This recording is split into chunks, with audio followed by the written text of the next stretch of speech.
अस्सलाम वालेकुम।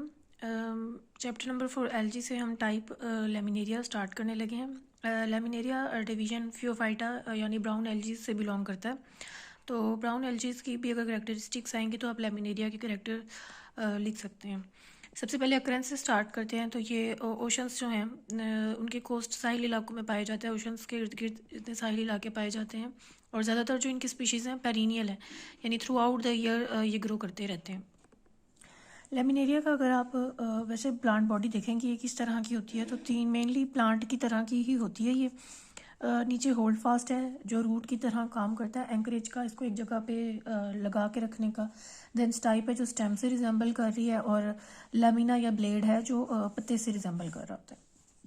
यही इसका वेजिटेटिव स्ट्रक्चर है। तो प्लांट बॉडी जो है स्पोरोफाइट है, यानी इस पर स्पोर्स लगते हैं, और ये तीन पार्ट्स होल्ड फास्ट, टाइप और ब्लेड में डिवाइड हुई होती है।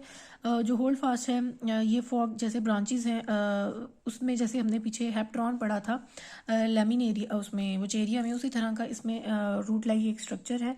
और ये स्टाइप हमेशा अनब्रांच होती है, जो आप देख भी सकते हैं कि इसमें कोई ब्रांचेस नहीं है। ये फ्लैट भी हो सकती है या सिलेंडर नुमा भी हो सकती है। सिंगल ब्लेड जो है इसके एंड पे प्रेजेंट होगा, और इस ब्लेड में आगे सेगमेंट से ज़रूर हो सकते हैं।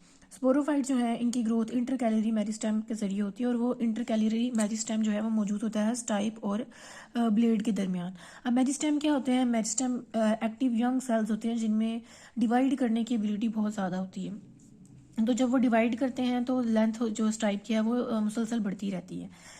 लेकिन जो ब्लेड है वो जब मैच्योर हो जाते हैं तो उनकी लेंथ जो है वो मज़ीद इंक्रीज़ नहीं करती, वो कांस्टेंट ही रहती है। ज़्यादातर जो है ये पूरे एक साल के लिए स्पीशीज़ रहती हैं, और समर के बाद इनकी ग्रोथ जो है वो रुक जाती है, और फिर ये ऑटम्स में जाके डिसइंटीग्रेट होना स्टार्ट हो जाते हैं और जूओस्पोर की फॉर्म में डिस्चार्ज हो जाते हैं।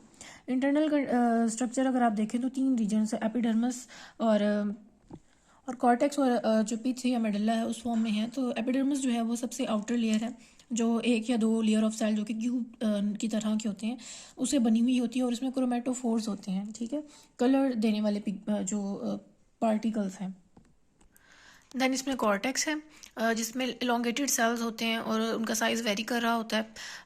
ग्रोइंग सीजन के स्टार्ट में वो ज़रा बड़े होते हैं, एंड पे छोटे हो जाते हैं जब सीज़न एंड होने लगता है। और काफ़ी सारी स्पीशीज़ जो हैं उनमें म्यूसिलेजेनियस डक्ट्स भी प्रेजेंट होती हैं उनकी कॉर्टेक्स में।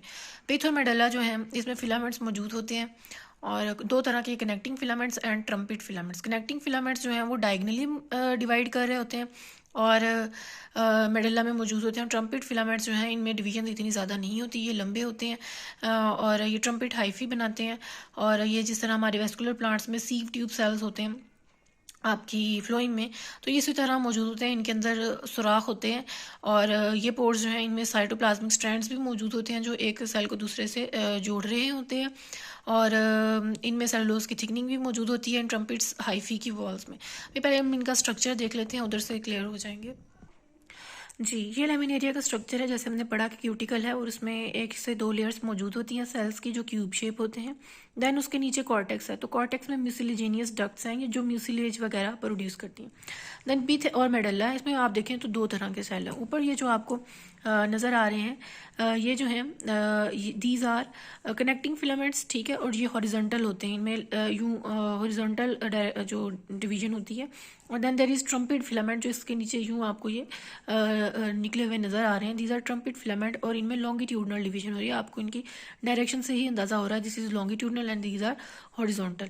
और इसके अलावा इनके दरमियान में जो है आपको ये हाइफी वगैरह नज़र आएंगे जो भी हम डिस्कस आगे। हम इनमें रिप्रोडक्शन की बात करें तो दो तरह की रिप्रोडक्शन इनमें होती है, सेक्चुअल एंड एसेक्चुअल। तो एसेक्चुअल जो रिप्रोडक्शन है स्पोरोफाइट ज़ूओस्पोर फॉर्मेशन के जरिए करता है, और ये एक यूनिलॉक्युलर स्पोरेंजिया का मतलब कि ऐसी स्पोरेंजिया जिसमें एक ही कैविटी है और उसमें होती है, और इसके अंदर मैनी स्पोरेंजिया फॉर्म्स हो रहा है, और ये समर और ऑटम में बनते हैं, और इनके दरमियान हेयर लाइक पैराफाइसिस मौजूद होती है।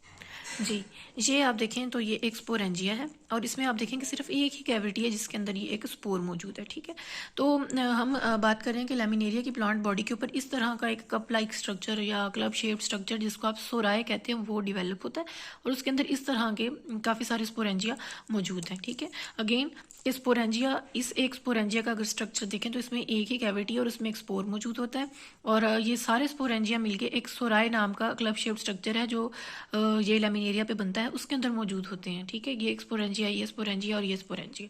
इसके अलावा इस स्ट्रक्चर के अलावा भी इनमें thread like hair like structure मौजूद होते हैं जो फॉल्स हेयर लाइक स्ट्रक्चर जिन्हें कहते हैं पैराफाइसिस। ये नज़र आते हैं हमें जिस तरह ये बाल होते हैं, तो ये स्पोर्ट के लिए इधर मौजूद होते हैं सोराय, उसके अंदर स्पोरेंजिया और साथ पैराफाइसिस। देन ये जो स्पोरेंजिया हैं ये कप शेप भी होते हैं, यूनिलॉक्यूलर, यही सारी बातें हो गई।